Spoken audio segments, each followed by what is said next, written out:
हम जिस तारीखी दस्तावेज को डिकोड करने वाले हैं ना, वो वाकई बहुत दिलचस्प है। देखें, तारीख के औराक में अक्सर हमें ऐसी चीज़ें मिलती हैं जो हमारे बने बनाए तसव्वुरात को बिल्कुल हिलाकर रख देती हैं। आज हम एक ऐसी ही तहरीर का शिक दर शिक जायज़ा लेंगे जो इस्लामी तारीख की एक इंतहाई कदावर शख्सियत के बारे में है।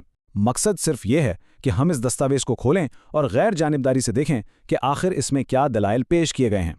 जरा सोचिए, जब एक अजीम और बानी आलिम दीन को महज उनके नज़रियात की बुनियाद पर मुतनाज़ा अलक़ाब दे दिए जाएं तो उनका रद्द-ए-अमल क्या होगा। यही हमारी आज की इस बहस का मरकज़ी नुक्ता है। तारीख़ गवाह है कि जब भी किसी बड़ी शख्सियत ने मरवजा सूच से हटकर कोई बात की, उन्हें शदीद तनकीद का निशाना बनाया गया। लेकिन जो चीज़ सबसे ज़्यादा तवज्जो तलब है वो ये है कि उन्होंने इन इल्ज़ामात का सामना कैसे किया। हमारी इस पूरी गुफ्तगू की बुनियाद ये असल उर्दू दस्तावेज़ है जिसका उन्वान है इमाम शाफ़ी का अक़ीदा। ये तहरीर बुनियादी तौर पर इमाम शाफ़ी के उन अशार का तारीख़ी तज्ज़िया करती है जो इन्होंने अपने दिफ़ा में कहे थे। हम बिल्कुल उसी तहरीर में मौजूद हक़ाइक़ और दलाइल को समझने की कोशिश करेंगे बग़ैर कोई अपनी राय शामिल किए, ताकि असल बात सामने आ सके। तो सबसे पहले बात करते हैं हिस्सा अव्वल की, इमाम शाफ़ी का मकाम, यानी उनकी तारीख़ी और इल्मी हैसियत। सबसे अहम नुक्ता यह है कि यह दस्तावेज़ इमाम शाफ़ी को महज एक आम आलिम के तौर पर पेश नहीं करती, बल्कि इन्हें अहले सुन्नत के एक बहुत बड़े फ़क़ीह और अजीम मुहद्दिस के तौर पर मुतारिफ़ करवाती है। आलमी इस्लाम में इनका मकाम किसी तारुफ़ का मोहताज नहीं, और इनके मानने वाले आपको पूरी दुनिया में मिलेंगे। लेकिन यहाँ जो बात वाकई हैरानकुन है और जो इस मतन में हाईलाइट की गई है वो ये है कि इस कदर बुलंद पाया शख्सियत होने के बावजूद वो मौला अली अलैहिस्सलाम की फजीलत और उनके बरतर मकाम पर बहुत पुख्ता यकीन रखते थे। और सच पूछें तो यही वो अकीदा था जिसने इस पूरी तारीखी बहस को जन्म दिया। अब आते हैं हिस्सा दोम की तरफ, तारीखी अलक़ाबात का जायज़ा और इन इस्तिलाहात को समझना। अब इस तहरीर की गहराई को पूरी तरह समझने के लिए हमें इन दो मखसूस लेबल्स को जानना होगा जो मुखालिफिन की तरफ से इस्तेमाल किए गए, तफजीली और राफसी। दस्तावेज़ बताती है कि ये वो तारीखी लेबल्स थे जो मुखालिफिन एक हथियार के तौर पर इस्तेमाल करते थे, ख़ास तौर पर उन लोगों को तनकीद का निशाना बनाने के लिए जो इमाम अली की फजीलत के कायल थे। इन अलक़ाबात का सीधा सा मकसद मुआशरे में एक मनफी तासुर पैदा करना था। जब तक हम इन इस्तिलाहात की संगीनी को नहीं समझेंगे, हम इस समाजी दबाव का अंदाज़ा नहीं लगा सकते जो उस वक्त इमाम शाफ़ी पर डाला जा रहा था। आगे बढ़ते हैं हिस्सा सोम की जानिब, पहला शेरी दिफा, जिसमें हम नुक्ता नंबर 21 का जायज़ा लेंगे।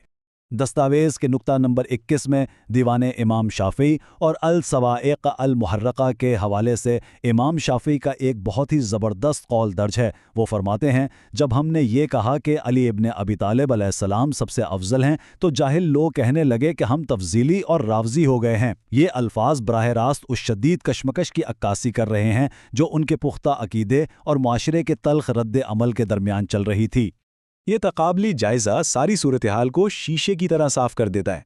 देखें, एक तरफ इमाम शाफ़ी का बिल्कुल दो टोक और वाज़े मौक़िफ़ है जहां वो बिला झिझक तमाम सहाबा पर अली इब्न अबी तालिब की फजीलत का ऐलान कर रहे हैं, और बिल्कुल इसके बरक्स दूसरी तरफ उन नाक़िदीन का रद्द अमल है जिन्हें उन्होंने खुद जाहिल लोग करार दिया है, जो महज इस अकीदे की बुनियाद पर उन पर तफजीली और रावजी के फतवे लगा रहे हैं। ये कॉज एंड इफेक्ट यानी इल्लत और मालूल का एक क्लासिक मंजरनामा है जिसे उन्होंने अपनी शायरी में हमेशा के लिए महफूज कर दिया। अब हम चलते हैं हिस्सा चहारम पर, दूसरा शेरी दिफा और नुक्ता नंबर 22 का जायज़ा। इस अगले हवाले में जो एक बार फिर दीवाने इमाम शाफ़ी से पेश किया गया है, जवाब की काट वाकई देखने वाली है। वो फरमाते हैं, लोगों ने कहा कि तुम राफिजी हो गए हो। मैंने कहा बिल्कुल भी नहीं, रफ्ज़ ना मेरा दीन है और ना मेरा अकीदा, लेकिन बेशक मैं तुलाए अली अलैहिस्सलाम का कायल हूँ जो तमाम आइम्मा और हिदायत देने वालों में सबसे बड़े इमाम और हादी हैं। दस्तावेज़ इसे एक निहायत ही ताकतवर जवाबी दलील के तौर पर पेश करती है। अगर हम इस जवाबी दलील को डिकोड करें तो इसे तीन बहुत वाज़े मराहल में तकसीम किया जा सकता है। पहला कदम मुआशरे की तरफ से थोपे गए इस लेबल को पूरी ताकत से मुस्तरद करना। दूसरा कदम अपने असल अकायद की वजाहत करना कि भाई मेरा दीन ये नहीं है। और तीसरा और शायद सबसे अहम कदम, बग़ैर किसी हिचकिचाहट या माजरत ख़्वाहाना रवैये के अपने अकीदे पर डटे रहना और उस हस्ती से मोहब्बत का बरमला इजहार करना जिसे वो बेहतरीन इमाम और हादी मानते हैं। मुसन्निफ के नज़दीक ये अपनी दिफा की एक मास्टर क्लास थी। और अब हिस्सा पंजम, दस्तावेज़ का हतमी नतीजा और मुसन्निफ का अख़ज़ करदा फैसला। तो इस सारी बहस का निचोड़ क्या है?